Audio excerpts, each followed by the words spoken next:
there must be some other all-encompassing overall socio-political, economic and cultural, framework or system that works better than this one. The capitalist realism, of post-modernity.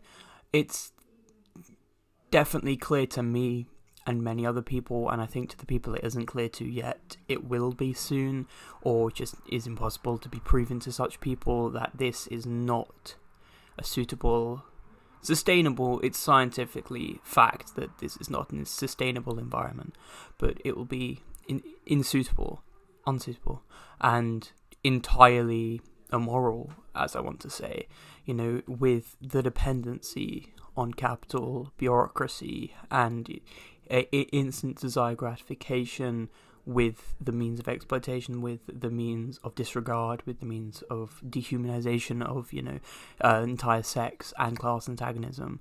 But what is there otherwise? This is capitalist realism. This is, as Mark Fisher put it, entrapment. It is a box that makes itself look like a box with no way out.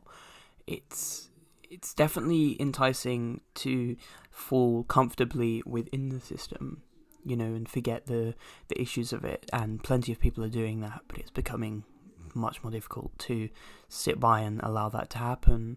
And then if you do go sort of directly by the teachings of Fisher, then you probably agree with, or posit some credence to the schizoanalysis of, forgive me if I mispronounce his names, I think Deleuze is Deleuze, and Guattari, I'm not sure how you pronounce his, I'm hoping it's Guattari, their schizoanalysis. But is that really it? It's a flimsy system.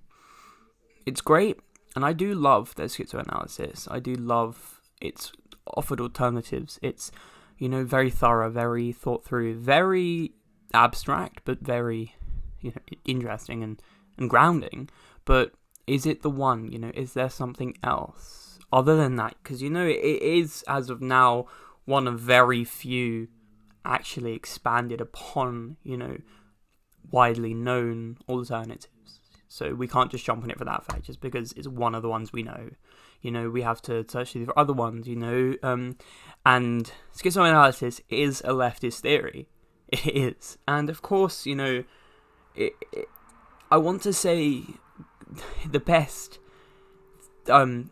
framework, the best social system, the best whatever it may be, has to be apolitical, but we can't exist apolitically anymore and sustainably because of how we exist. There is this clear divide, and yes, death of this divide will come in schizoanalysis, will come in so-and-so and whatever we choose, but in its inception, in its creation, it has to be siding with theory, and there's through thinking anarchism, there's all these different takes on how we can either completely revert or make slight changes, and slight changes at this point, putting different people into unchanged positions makes no difference.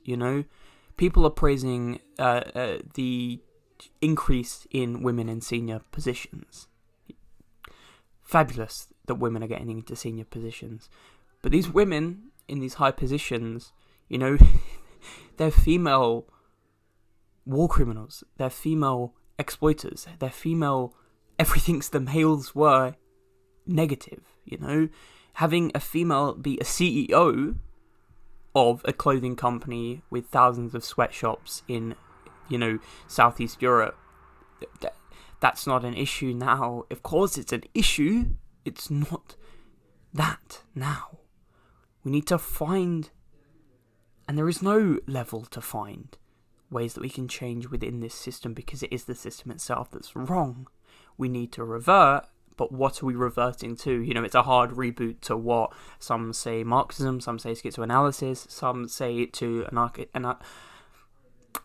anarcho-cynicism, some say a plethora of other things. But what? What can it be? And I think lots of more people need to process and come up with theories, come up with, sustained and thought through examples of what we can live in.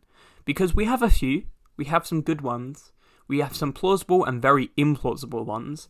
We just need more, and we need more that are known and can have support, and people can back and think, maybe let's revert to this, because this late stage postmodern capitalism,